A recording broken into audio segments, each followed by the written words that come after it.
Pina-double wall at pinalagyan ko ng kisame itong maliit na attic room. Dito ako natutulog. Kahit maliit, at least may sarili kang tulugan. Kinailangan talagang lagyan ng double wall, gawa ng mainit ito. Dati itong anahaw at pinalagyan ko na lang ng yero. Gusto ko sana'y anahaw ulit, kaso ang hassle nun. O-order ka pa ng anahaw kung ilang libo ang kailangan. Kailan pa yung darating at matatapos. Kaya ayan, yero na lang. Pero syempre dahil pinaayos natin, kailangan din natin ng maayos na higaan. Kaya nag-order din tayo nito, nagte-trending na foam mattress mula sa Dreamy. Hinipo ko muna yung wall at baka basa pa, kapipintura lang kaya niyan. Sa mga napapanood ko, lumalaki talaga itong foam na to, kaya medyo alanganin ako sa pagbukas ito, baka bigla na lang akong sapugungin yan. May kabigatan pala ang foam mattress na to dahil punong-puno siya ng spring. Balot na balot talaga to ng plastic na napakahaba. Excited at tawa ng tawa na lamang kami dyan, at habang natatanggal yung plastic, nagpuputukan talaga siya. Ay kumbaga sa pagkakabalot niya ng matagal, makakahinat-hinat na yung mga spring. Double size bed pala ang sukat nito, meron dyan single,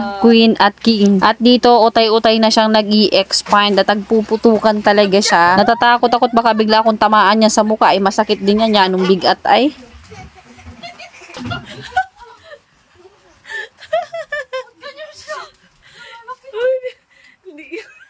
Kamalaki pala yung bumnin. Nung matanggal na siya sa pagkabalot sa plastic, grabe ganito siya kakapal nung nag-expand siya. At syempre, titingnan natin kung gaano ba ka-bouncy. Ayun no, ang ganda, ang lambot, sobra. Kaya sa mga gusto nito, mag-check out na rin kayo dyan sa basket. Ilalagay ko ang link.